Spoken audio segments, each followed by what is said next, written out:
Bien, buenas tardes República Dominicana, buenas tardes país, 3 en punto, arranca aquí su programa La Expresión de la Tarde. Esa es nuestra encomienda de lunes a viernes, analizar con ustedes a profundidad todos los temas nacionales e internacionales.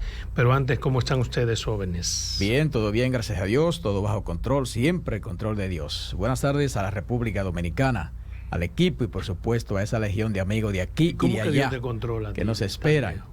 ¿Cómo es? ¿Cómo que Él te controla? Sí, yo creo en la palabra que usted acaba de expresar. Todo bajo el control de Dios. Pero claro, y Él lo sabe. No se mueve ni la hoja de un árbol sin la voluntad de Dios. Amén. Yo no creo eso, pero está bien. Entonces, señores, agradecido a la legión de amigos de aquí y de allá que nos esperan creer aquí. Que se mueve la voluntad de un árbol, ¿cómo es? No, bueno, es un asunto de fe y de creencia. Bueno, es un asunto de fe y de creencia. Si tú crees que es así, pues es así. Ni la hoja de un árbol, ni la voluntad es de que Dios. las cosas existen para el que cree. Tú me vas a decir que Dios es responsable de lo que le pasó, por ejemplo, a folclorista amigo tuyo. No, Dios no es responsable. Es que eso son otras cosas. Pero Dios te deja a ti a tu propio albedrío. Tú sabes lo que si fue tú el libre albedrío. Una línea conductual de vida. Tú sabes cómo va a tener. El libre albedrío fue la excusa que se buscó para la existencia de Dios. No. Bueno, una teoría. Lo que pasa es que es un tema muy profundo. Imagínate por un solo segundo. Es un asunto de creencia. Que Dios hubiese creado un hombre que podía, ¿no? ¿Verdad? Suponiendo que Dios es lo que se supone que es, sin que tenga ese libre albedrío. Un hombre que no peque. Mira, hay cosas que si uno se pone a buscarlas, realmente uno no las entiende. Te digo que hubiera pasado si Dios crea un hombre que no es pecador, que sencillamente no tiene razón de ser la existencia del mismo Dios. ¿Por qué? Porque lo que le gusta a Dios es que se reivindiquen ante Él, hay que humillarse ante Él. La existencia de Dios depende de que haya pecadores. Si no, no tiene sentido. Cuando se dividió el PLD, de Dios para el PLD. Cuando se dividió el PLD, pero eso pasó tuve una confrontación con tu amigo Pedro Jiménez. Ya. Porque Pedro levantó una voz durante mucho tiempo, un discurso, una consignita. La salvación es individual. La salvación es individual. Y eso, que es amigo. Ya yo estaba molesto. Yo, ¿qué salvación del diablo que es personal? Tú te vas ahí, tú tienes un compromiso. No, entonces me explicó que sí, que la salvación es individual. Perfecto. Okay. Yo me quedé pensando y después dije, no solo la salvación es individual, confirmé la hipótesis de Pedro, la felicidad es individual. La felicidad, si a ti te hace feliz creer en eso que tú estás creyendo. La felicidad sí, la felicidad está comprobada que es individual. Es una forma la salvación es individual. Es una forma como muy floja de terminar un tema, de dejar inconcluso un tema. Sí, pero yo te voy a decir algo, lo que dice Adolfo. Yo siempre he dicho un humano con defecto, un simple humano, que inmediatamente Dios le dio el libre albedrío al hombre. Dios sabía lo que iba a pasar. Pero si lo sabe todo. Claro. ¿Y para qué te dio? Te estoy diciendo cuál es la razón de ser del libre albedrío. Si no existiera el libre albedrío, no hay ante quién inclinarse, no hay por qué aclamar a Dios porque no has pecado. Reverendo Piñeiro, el pecado no existe. Además, señores, sin el pecado, ¿qué hubiese pasado sin el pecado original? Pero ese es otro asunto que hay que aclarar. Lo mismo que se promete ahora, que una vez tú te reivindicas en el pecado, Dios perdona todo y tú vas a vivir la vida eterna. ¿Tú te imaginas yo viendo al patrón 2000 años después? Yo no me imagino que vive este hombre. A esta sociedad, a la civilización, a los humanos, vivir sin un mínimo de temor de Dios. Ahí estamos. Pero eso es otra cosa. Eso es un asunto a la muerte.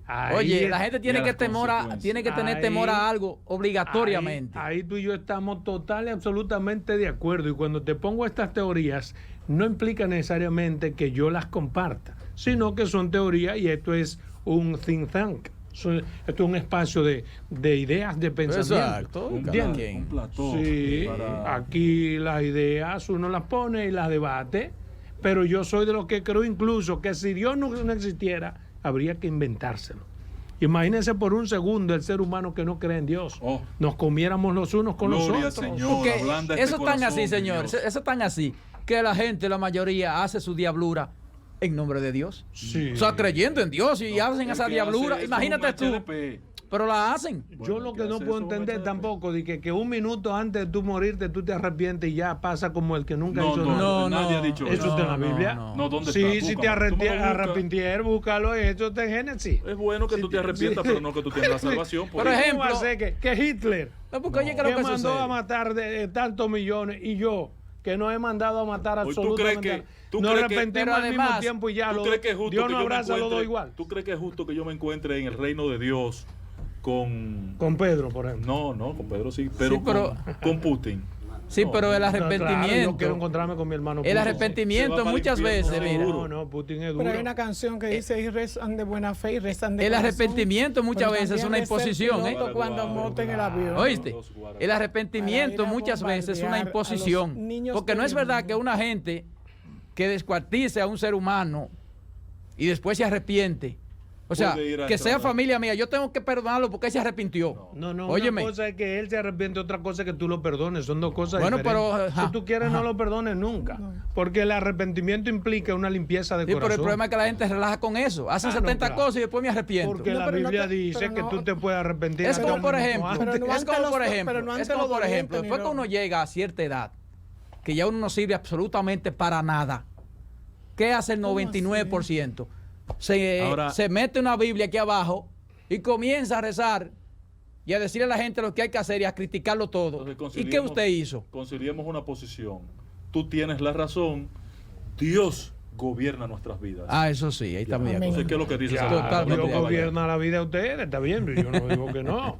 Yo lo que quiero que y la de él también. Eso. Tú eres un hijo preferido. Cuando él sale de su casa, lo primero que dice con Dios, ese señor que está ahí. Él es un hijo preferido él es un hijo preferido. Yo no me levanto sin orar, sin tirarme de rodillas. Sin embargo, eso no me quita que yo pueda expresar todas esas incógnitas que eso sí, que uno tiene cierta. Admiramos esa condición. Exacto. Bueno, lo que no se admira entonces es que la ONU asegura que cumple con los procedimientos para trabajo del censo. Dice que lo que dice Vinicito, que eso no es así, que no es verdad que hicieron un contrato por fuera. Voy a llamar a Vinicito porque entonces... Bueno, pero en ese caso, en ese caso quien tiene la palabra, como dicen por ahí, debe ser cumplir contrataciones, que está investigando el caso, que está analizando la situación. Lo que yo veo feo es, y repito, la identificación del pueblo, de la comunidad a ser censada con el censo. Yo no veo esa conexión y eso comienza dentro de 3 o 4 días. El 10, jueves 10. Exactamente. Bueno, el próximo jueves 10. Bueno, déjenme decirle que la gente está tan fuera de censo que la gente ni se ha dado cuenta o es que no le creen a Vinicito por la categoría. Pero el censo un día laboral. Pero la gente... Pero el asunto no es creerle o no creerle. Que la gente no le ha hecho como mucho caso. El asunto no es creerle o no creerle, es investigar. Es del 10 al 23. No, exacto. Lo que diga Vinicito, usted puede creerlo, ¿no? Lo que hay que investigarlo. Pero que te digo que la gente está tan poco en censo, pero yo creo que ni se ha hecho eco de lo que está pasando con el propio censo. Y la gente no... Pero cuando te dice la gente, ¿a qué gente tú te refieres? A la población. Bueno, déjame decirte, yo hago un levantamiento de la... Mira, nosotros estamos hablando del tema. Y la mayoría de medios yo lo escucho hablando del tema. Y la gente sí, pero te la va a comer, Roberto. ¿Qué vaina es? Con yuca. No, lo que pasa es que, por ejemplo, yo soy muy de redes sociales, yo manejo mucho las redes sociales, trabajo en eso y yo recibo la retroalimentación de lo que está pasando. La gente realmente...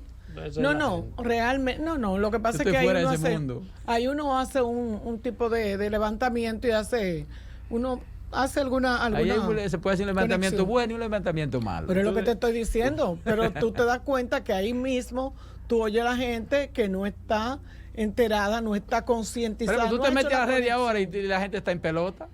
Más que en cualquier tema, en pelota, en los juegos de pelota. Es lo que te digo. Y también hay gente así, en pelota. Un periodista tiene que usar bien la palabra. Entonces puede ser eso, pero en pelota que en los juegos desde que llegue invierno todos estamos en pelota. No, juegos de pelota. Usted es periodista. Es que en pelota no significa lo que ustedes están diciendo. ¿Y cómo? No, eso es un dominicanismo. ¿Y qué estamos diciendo nosotros? Eso mismo. Pero realmente el censo no ha calado como debió de calar a esta altura del juego, en este tiempo. Escucharon al presidente. Vamos a esperar los resultados. Hoy en el Congreso, sí. reunión de la cumbre iberoamericana, que allí se inició en el día de hoy, un discurso muy interesante vinculado a la necesidad de democratizar plenamente a la región iberoamericana. Y yo me identifico con el discurso del presidente, pero aquí hay países en nuestra Iberoamérica que no debían estar ahí sentados. Ahora, no puede estar Nicaragua, no puede estar Venezuela. ¿Cómo que por qué? Sí, explícale al país por qué. Porque el régimen que oprime a ese pueblo hoy es una negación total de la democracia. Bueno, pero quizás ese es un camino para aprender de democracia. Para que se arrepientan. Porque ¿qué es lo que se busca en esa reunión cumbre de Iberoamérica? Eso es democratizar los pueblos. ¿Y qué mejor enseñanza para el que no la tiene? ¿No es verdad? Porque ahí pueden aprender. Ajá. Bueno. Tú vas y se lo explica a la iglesia católica allá en Nicaragua. La iglesia gobierna. No gobierna. La iglesia gobierna allá en Roma. Pero por expresar ideas en el adversas. Vaticano. El gobierno. Los discursos son discursos. De Nicaragua. Las palabras son del aire. Los ha sacado del país.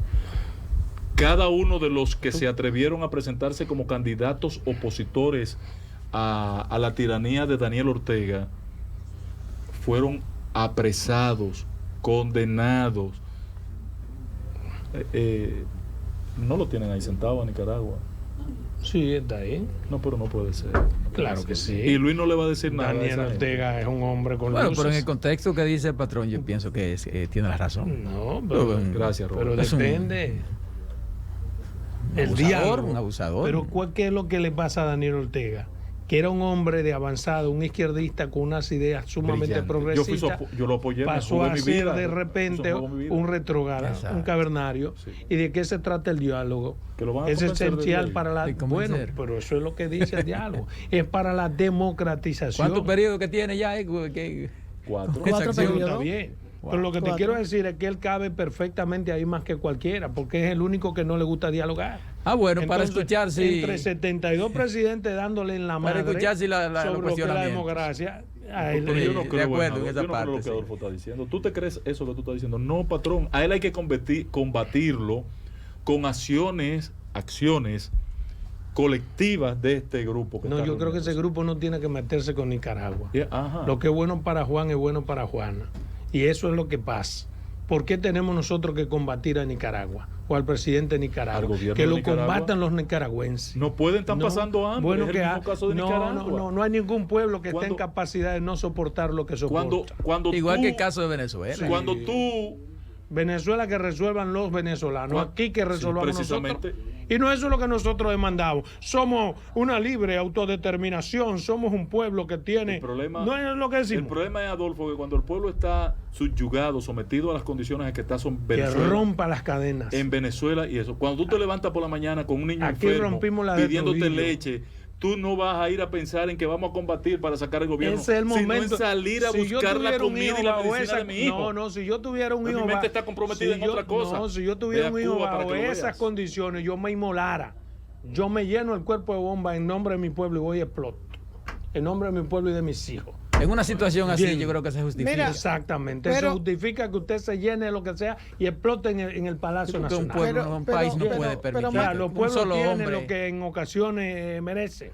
Mira, pero ¿por qué? ¿Tú crees que el comunismo está en Cuba porque ellos no quieren? En el fondo ellos quieren, lo entienden y lo respetan. Lo que pasa es que las generaciones que tenían compromisos con la democracia están fuera de Cuba. Ajá. Y los cubanos ya... ¿Pero por qué están fuera? ¿Están fuera por eso mismo? ¿Cuáles son esas generaciones compromisos? Pero están fuera por eso mismo. Compromiso con su propia democracia y han hecho de ese exilio un modus operandi. Para salvar su vida tuvieron que salir huyendo. No, huyendo no. Ok, te compro que salieron huyendo, pero y después que huiste y te instalaste en Miami, desde ahí tú puedes iniciar una lucha. Exacto. Y lo que han hecho es su propia lucha. Sí. Han hecho de Cuba y de la miseria de Cuba una forma de vida particular. O sea que la salvación es individual allá también. No sé. No es tan individual, ¿no? Los hombres duran hasta que su pueblo quiera. Nunca pida limosna donde reina la alegría. Lo que está pasando, lo que pasó aquí con Trujillo duró hasta que 3 gente dijeron es hasta hoy. Sí. Es hasta hoy.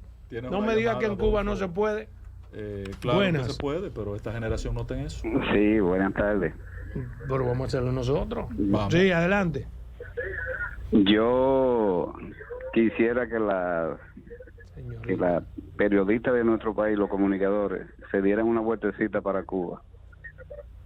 Ahí ni pan para hacer la hostia de la iglesia hay. No hay medicamento para nada, ni para operar a una gente. Sí, pero el problema no es lo que hay o lo que no hay, sino el por qué no hay.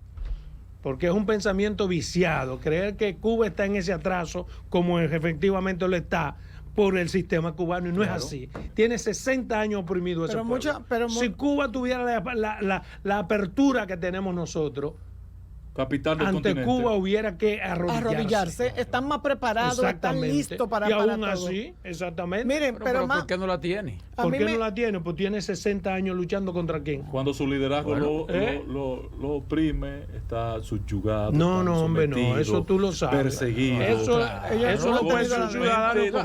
Ahí hay dos cosas, esa que tú dices y esa también. No. Es que eso lo puede ser un ciudadano que no tenga la escuela de nosotros. Eso no es verdad. Todos nosotros sabemos lo que ha pasado Cuba durante 60 años. Que ni Estados Unidos ni ninguno de nosotros se atreve a hacer lo que necesita Cuba. ¿Por qué? Pues estamos censados. No se puede. Sí, pero lo que han patrocinado ese régimen, son ellos. ¿Cómo viven? Los propios cubanos. ¿Cómo viven? Viven normal. Normal. Sí, normal. Sí. Yo he ido 5 veces privilegiado, a Cuba. Privilegiado. No, privilegiado. No, si tú lo pones con relación al camionero, es un privilegio. Y eso va a existir en todas. Tú agarras, por ejemplo, el sistema más perfecto que hay sobre la Tierra es el sistema de las hormigas o de las abejas. Lo más justo. Sí. Y ahí también hay privilegio. Sí. Hay una reina. Sí, pero no puede ser un privilegio en base a que al trabajo de los otros, al maltrato del otro, al trabajo, al sacrificio del otro. Mira, siempre es así. Mira, tú sabes que lo que pasa en Cuba, que en Cuba la gente entiende. La mente de los Exacto. Gente entiende pero ven acá. Oye, la gente entiende que los de fuera son los culpables de su manipulando. Que es así. Ellos lo tienen preparado para eso. O sea, tú tienes un ejemplo simple. ¿Cuántos cubanos tenemos, por ejemplo, que trabajan aquí? Yo conozco gente cubana. Y tú le preguntas si creen y quieren a su régimen y lo quieren. ¿A dónde? Y si aman a Cuba y lo aman. Aman a Cuba. Pero a Cuba con su dignidad. Andan corriendo a eso. ¿Y por qué no están allá? Son unos charlatanes si dicen eso. No, es que una cosa. ¿Por qué no están allá? No, pero una cosa es que yo te amo y otra cosa es morir por ti. Pero la mayoría no culpan al régimen, como dice Adolfo. Porque yo estuve en Cuba, estuve estudiando en Cuba y me di cuenta y tuve contacto. Allá no te lo dicen, no, dile que vengan. Exacto. Y ellos culpan mucho al exterior. Y eso lo sabemos. Ellos culpan mucho al exterior. ¿Qué le han vendido eso? No, es que es así.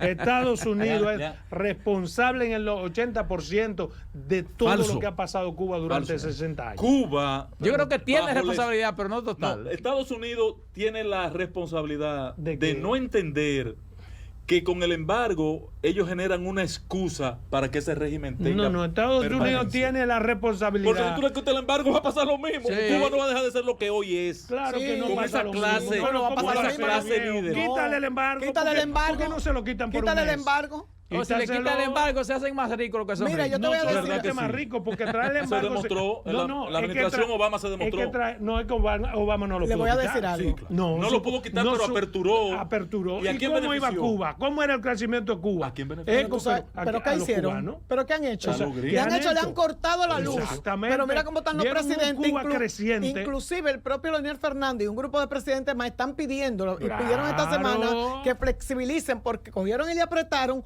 porque sintieron ese desarrollo que ya llevaba Cuba. Le voy a hacer una anécdota. Sin renunciar a su principio. En la Universidad de La Habana, yo me sorprendí tomando una clase con una profesora que yo le preguntaba que por qué todos hablaban inglés, por qué todos estaban tan preparados en términos de tecnología. No, en educación son buenos. Y decían ellos, porque nosotros estamos preparados para cuando ellos aperturen. Lo que no comen como tú, pero tienen que irse que no comen como tú y como yo, que somos píparos. Tienen que irse a otro país tienen que irse a otro país para entonces expresar ese desarrollo. Ellos están preparados para eso. Sus limitaciones, ahí tú tienes razón. Pero yo, por ejemplo, como dominicano, yo estoy dispuesto a ceder un poco de esa libertad mía, que es libertinaje, para tener un poco de las garantías que tiene Cuba.